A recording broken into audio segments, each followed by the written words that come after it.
8 মাসে ইমরান খানের সঙ্গে স্ত্রীর প্রথম দেখা।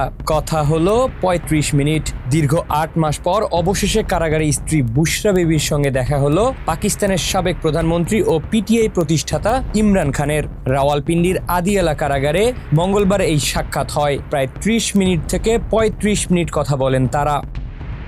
কারাগার সূত্রের বরাত দিয়ে পাকিস্তানের সংবাদ মাধ্যম এক্সপ্রেস ট্রিবিউন জানিয়েছে, ইমরান ও বুশরা বেবির সাক্ষাৎ অনুষ্ঠিত হয় কারাগারের একটি সম্মেলন কক্ষে। তবে তাদের আলোচনার বিষয়বস্তু বিস্তারিত জানা যায়নি। এর আগে একই দিনে বুশরা বেবি তার সন্তান মুসা ও মুবাশশারা মানেকা এবং ননদ মেহেরুন নিসার সঙ্গে সাক্ষাৎ করেন।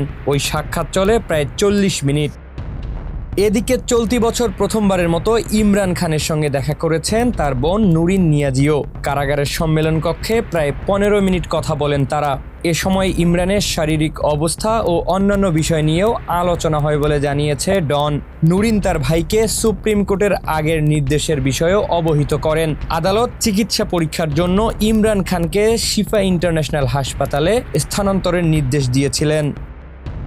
ইমরান খান ২০২৩ সাল থেকে আদিয়ালা কারাগারে বন্দী। বর্তমানে আল কাদি ট্রাস্ট দুর্নীতি মামলায় ১৪ বছরের সাজা ভোগ করছেন। এর আগে সুপ্রিম কোর্ট ইমরান খানকে প্রতি সপ্তাহে পরিবারের সদস্যদের সঙ্গে সাক্ষাতের সুযোগ দেওয়ার নির্দেশ দিয়েছিল। সেই নির্দেশের পরই এই সাক্ষাতের সুযোগ তৈরি হয়।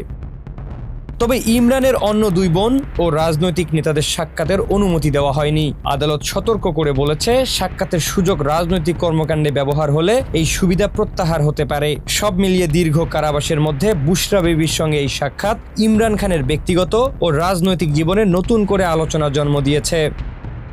হাসান জিহাদি, মানবকণ্ঠ।